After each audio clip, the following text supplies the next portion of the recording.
let's talk about the Tottenham game. Ralph said it was the best he'd seen the side play. He was just so. He did write back on that in our press conference. He did, yeah.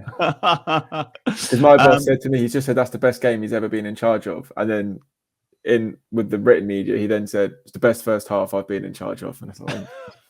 Well, so did he quantify what the best game is, or did he leave us to guess? No, just said that was the best first half performance he's seen from Southampton. Steve, was it the best you've seen the side play under Ralph? Oh, Christ, there's a question. City was good. Yeah, I think in terms of actually taking it to a supposed big side, I mean, Spurs have got all kinds of problems at the moment, so everything's always got to be taken into context. But yeah, I think given our relatively low expectations of that game, knowing what our record is like against them, how we almost always find a weird and wonderful new way of losing against them. I think, yeah, the way we brushed off the fact that we gave them a goal start, and didn't let any of that bother us at all. And it didn't seem to even bother us the fact that we kept missing these gilt-edged chances either. I mean, without Lloris, if they had, I don't even know who Spurs' reserve keeper is these days, because Gazaniga's gone to Fulham, hasn't he?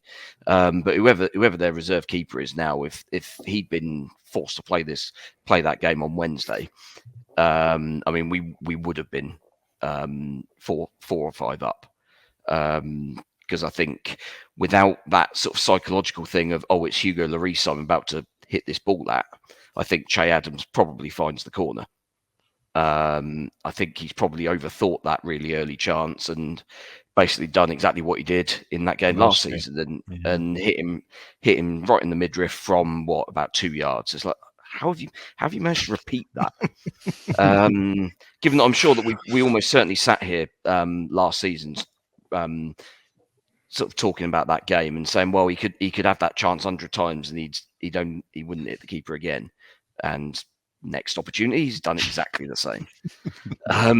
But yeah, it was, that first half was, other than sort of probably the 5 minutes again, either side of the Spurs goal, we were just relentless, and we just played right through Spurs midfield all the time. I mean, Højbjerg has basically turned into the player that we saw at the kind of the one that gets sent out for the press conferences. Yeah, the one that we were actually sort of turning and saying, well, fine, Spurs, you can have him. Give us money, no problem at all. And yeah, so him and Winks as a pair doesn't work, and I mean, Romeo and Ward-Prowse just tore them to pieces and gave us so much space in between the lines as well. And with the 2 wide forwards, where they were able to either come inside or go on the outside, not too worried about either, because Reguilon and Emerson Royale is just dreadful.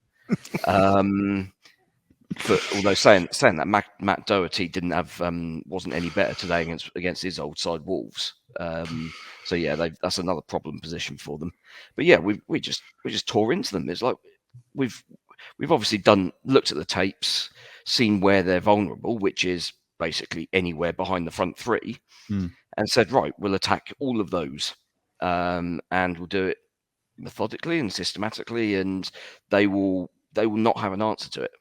And they didn't have an answer to it other than our poor finishing.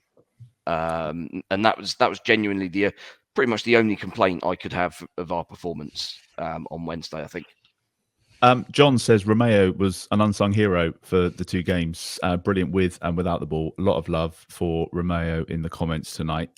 It was a great game for the neutrals, but even better for us, Glenn. That was a hell of a game to watch. Yeah, it really was. There were times in the game where you kind of thought, oh, here we go, the inevitable defeat to Spurs coming up. Obviously, when they scored the first goal, and it's an own goal again. Bednarek going for the golden boot of own goals this season. I don't know how many that is now. It's at least 2. But we we talked a while ago about us not responding well to setbacks, and we were brilliant. We responded brilliantly, both when we went 1-0 down, when we went 2-1 down. You can't buy that sort of reaction. And I just from start to finish, frustrating when we got in at half time and it was still 1-1 because we had all, the ball was pinging around the Spurs goal at the end of the first half, couldn't score. Thought we might have missed the boat at half time because we've been on top and we've not scored or not gone ahead. Knew Spurs would improve. But I found it really interesting. I don't know if this is the Conte influence, the Italian thing, but once Spurs pushed up in the second half, got on top of us, and we weren't playing much football. Then they scored, which should have been disallowed, but we won't go into that because it was a while ago. And then they seemed to take a step back. I mean, part of that was us going, I can't believe we're losing this game. Right, let's get back on it. Yeah. But Spurs seemed to take a step back and almost like settle for 2-1, thought they'd done their job. And you talk about responding to setbacks. I mean, we got our second goal and Spurs responded to that by conceding exactly the same goal again. Unmarked player in the box. No one putting any pressure on Ward-Prowse when he crosses the ball. And it's just so funny. Walker Peters has got the ball. He just turns around. Oh, there's Ward-Prowse in acres of space. I'll just roll it back to him. And 2 crosses, 2 really good headers. Adams' header was brilliant. I loved Elianusi's goal simply because of the movement. That's something it's always bothered me in the last 3 or 4 years about Saints, with a lack of movement in the box, lack of movement ahead of the ball. And just the way he came in off the wing, just jogged into the space. Spurs aren't good enough defensively to go with him. And, he totally got his reward for making that run. So, loved the game, and the disallowed goal in the last minute was just perfect. As soon as that still came up and you see, yes, he's offside, get in. It was, Have you seen the video of the lad on Twitter that was filming himself? Oh, yes. For the I don't understand why people do this. No, you're just setting yourself up for a fall. We'll have to share that. But also, people should be in prison anyway. But you don't get. I mean, anybody who's been to a game, any time, well, since mobile phones have been a thing, you do not get a signal in the ground. So he wasn't broadcasting live. So nobody has kind of picked up on this off of somebody else's social media and said, look at this idiot broadcasting. He thinks they've scored and now he's been made to look a mug. No, he's filmed himself. It's all happened. They've lost the game. They've been booed off. And he's gone home and he's actually put that together and edited it and uploaded it to social media. What goes through someone's mind? It's his biggest tweet of the year. Dan Ross says, it's been great to see us not giving up, going a goal down and fighting to get back into the game the last couple of games. I think Wednesday kind of summed up the character of the side, didn't it? And it was a real demonstration of how far we've come recently. Yeah, exactly, which Glen touched on at the beginning when he started talking about the Spurs game. But I think with the Spurs game, at no point did it ever really feel like they were never out. They were always on top. The Bednarek own goal was obviously unfortunate, and bar a mini kind of Tottenham renaissance where they scored, there was just nothing. Southampton just had so much success down that left side. I mean, Royale, he just looked way out of his depth. It was just time and time again they were getting so much success down that left side. I think even in the first half, I think Pro had a pop shot, didn't he, that hit the bar. That was it was just non-stop down that left-hand side, basically. And then kind of ironic that the 2 winners come from the other side of the pitch. But I think for me, what was most impressive about the Tottenham game was just how good Southampton were on the ball.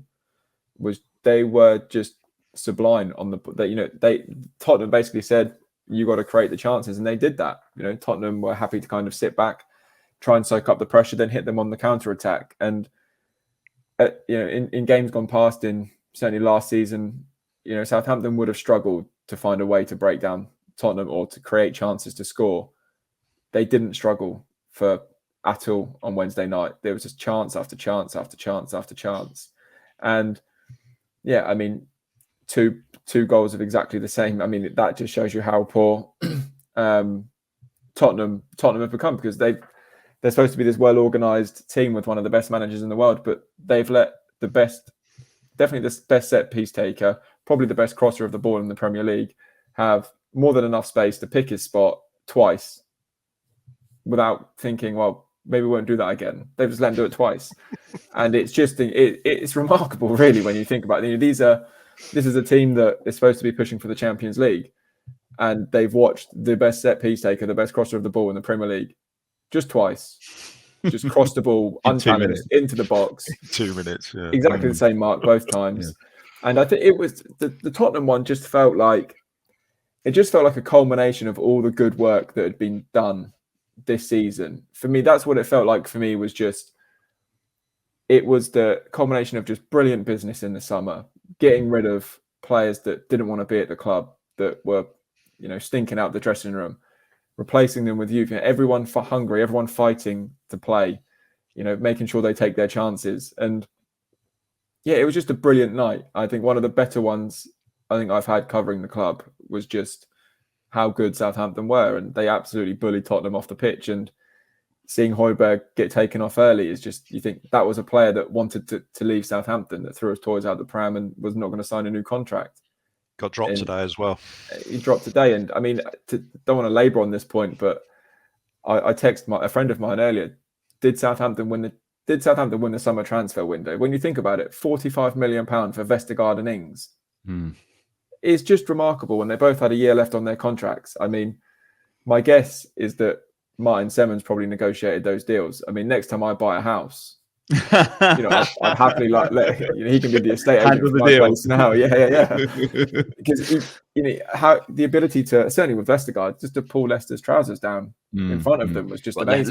Leicester were absolutely desperate, weren't they? Because they were. But I mean, even to take advantage of that. But yeah, the Tottenham game was just the culmination of what had been a brilliant few weeks on the kind of biggest stage in a fantastic stadium. It was just brilliant to watch, and Saints were absolutely excellent. It was one of those games that I watched live and then watched it on Match of the Day again afterwards. It's like, wow. I think I was awake until I stayed in London that night anyway because I had to be in the office for something else, but I was awake until like 2:30 buzzing.